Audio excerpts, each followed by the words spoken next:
Well, it's another game coming up very, very quickly, away to Watford. This is going to be my preview to the Watford Palace game tomorrow night, or tomorrow afternoon, I should say. Big game, another big game. What a run we're on at the moment. We've got 2 wins in a row. December so far being a very, very good month. Some fantastic performances in there. Wilf and Jeffrey Schlupp coming off the bench in the last couple of games. I think they both have been standout players the last couple of games. That result against Bournemouth is just, for me, the best result of this season so far. Not just because of the atmosphere in the ground, and the ground wasn't even full, and yet the atmosphere was absolutely buzzing.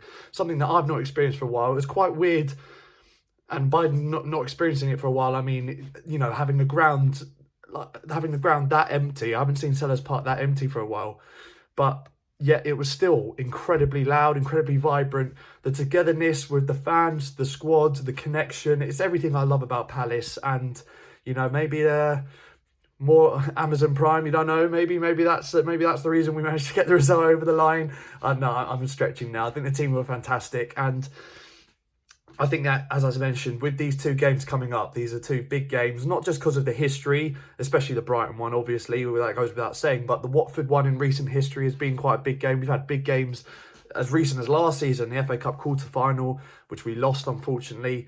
I think that this is a massive point in the season for me. Watford, bottom of the league, 8 points. Great chance here to get points at Vicarage Road. Very tough place to go. Even now that I know they're struggling, Watford, desperately struggling. Only 1 win all season. But, you know, we're typically the sort of team that if you're in a bad run of form, it doesn't matter how good we're playing, we're more than likely going to give you the points at the end of the day. That is the sort of team we are. With Palace, you know, if you're in a bit of trouble, just come and play Crystal Palace. We're normally the ones that can help you out. And hopefully we break that trend. Hopefully we manage to get the win. And, that's why I'm not going into this with absolute confidence, because I know that Watford really get up for this game. I know that because of the wins we've had over them in recent years in big games, as I mentioned.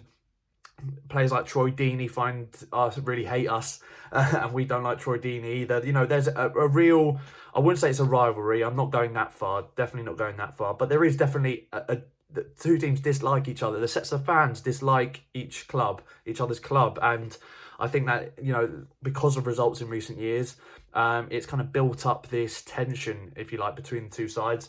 And that means every time we play Watford, it is a game that fans get up for. The players must be getting up for it, especially because of getting knocked out in the quarter-final FA Cup last year to them. So there's a bit of something there, a bit of revenge, if you like, something to get back at them. We lost also in the league last year. They've got to make up for that in a way. So big game, and if we get through this, and Brighton, as I mentioned, this is a massive point in the season. We get through December, I said 18 points out of 18. We get through with, with a good set of results and without losing in these 2 games, in my opinion. If we can get at least a win and a draw in the next 2 games, I'm confident we can go on through the rest of the season. We're in 7th at the moment, and we can at least finish in the top 10. I'm very, very confident of that, the way we're playing right now.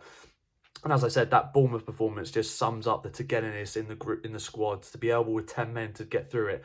That being said, some injuries, some little points that could swing this game a little bit more, not necessarily into Watford's favour, because I think we are favourites going into this for sure, but it can make it a bit more in the balance. My predicted lineup, that point being said, predicted lineup, Guaita in goal for me. Then you got the back 4. What are we going to do here? Hopefully one of Cahill or Dan will be back fit. Roy said in his press conference he's hoping at least one of them will be fit coming into it. Cahill seems to feel confident that he will be fit. So I'm going to stick with get Cahill back in this side. I'm going to assume he is going to be the one out of him and Scott Dan that is fit going into this. So him alongside James Tompkins. I think those 2 have been brilliant together when they played. I think the defence in general has been fantastic under Roy. There was a great stat. Since Roy took over, he's not spent a single penny on the back 4. And yet we've kept the 5th most clean sheets in the Premier League since Roy took over 2.5 seasons ago. So unbelievable statistic that, really, when you think about it. And it just goes to show that how good we are in terms of defence. We may have a bad game in here and there and leak some goals, but the defence is the main reason why we've stayed up in the last few seasons, 100%. So we're lucky we've got some depth in that area. I think that we'll have Schlupp going in at left back, starting left back, more of a wing back than a left back out and out. And obviously Kelly at right back, what a guy to have in the squad. Just a great squad player, been brilliant this season. No bad words to say about any of them in the back four. Then I'll go with the same team in front. I would have Kiarte, McCarthy, Milivojevic, Zaha, Townsend and Ayew up front. No changes. Keep this momentum going. I think the way Ayew's playing, he could really, really cause problems against Watford. I think that the way he holds up the ball, his ability to take players on, to come back and do the dirty work against Bournemouth, he was doing challenges in the last 5 minutes in and around our box, and it was brilliant to see.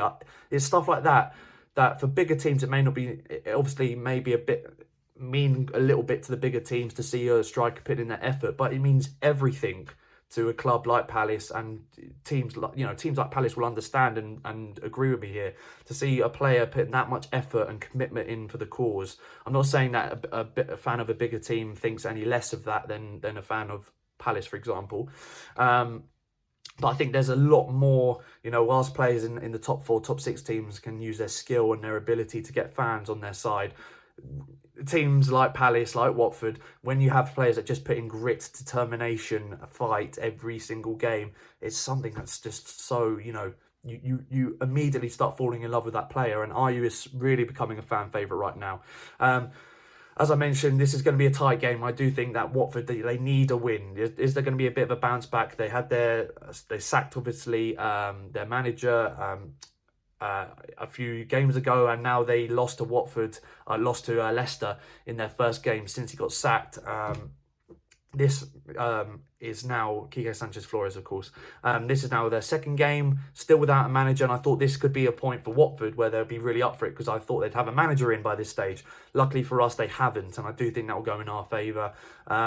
Obviously, away to Vicarage Road, as I said, last season we didn't play very well at Vicarage Road, but Watford are a completely different team then, and they've almost role reversed right now with Palace. So going into this, I am confident. I do think it'll be a close game. I can see us getting a clean sheet in this. I do think we can get a clean sheet. Watford do need to go for it, so I do think that will open it up on the counter. It's a game for Zaha. Watford fans hate Zaha, and this is a chance for Zaha to absolutely rip them apart. There's so many questions around this game with who's going to perform, the scoreline, what will it be, the key battles. I'd love to know your thoughts in the comments, guys. Please comment below. Also, fantastic, thank you so much for fantastic support over the Bournemouth video. A lot of likes on that, really good engagement on that, and I'm just so happy that you're all enjoying the channel and you're all enjoying the content at the moment. If there's anything you want me to do in particular, any videos, especially those fans watching this abroad, one of the main reasons I'm doing the channel is, of course, for you fans that can't go to games, although fans who don't even live in the country, who maybe live abroad and don't get as much coverage on Palace. This is obviously for you guys, all of this. It's I'm a fan who's obviously there most weeks at Palace. I love the club. Without sounding too pathetic, I live and die for the club. I'm a massive, massive Palace fan. So it's my absolute pleasure to be able to talk about Palace for you guys, and to not necessarily represent the club, but at least be a link between the club and other fans who may not be able to engage, especially out in America, fans out in Dubai and New Zealand, things like that, who messaged me on in the comments or on Twitter and stuff. It's fantastic, it really is, and I'm so happy that this channel in some way has gotten Palace fans abroad to engage a bit more with the club, or to open the club up a little bit more to fans from other parts of the world. So I'm really, really happy about that, and I'm really happy that you guys are enjoying the channel. So obviously comment your thoughts below on this game. Very, very tight one, but if we win this, it's the big one, and I will probably be doing a live preview to that Brighton game coming up next week. I did it last year and it worked quite well. Really was a crap result last time, and it wasn't a result we all wanted, but I do think I like for this big game, the derby game between Palace and Brighton, to do a little, a live stream sort of preview, longer preview, and engage with the fans live about it, because it is a massive game. But for this one, hopefully we'll get the win. I predict a 1-0 scoreline. Ayew to score. Let me know your predictions down below. If you enjoyed the video, obviously like, share, subscribe, and yeah, thoughts on the video down below in the comments. I read all the comments, and any ideas for future videos, let me know. I'll obviously be reviewing the game tomorrow, so stay tuned for that. Thank you guys for watching.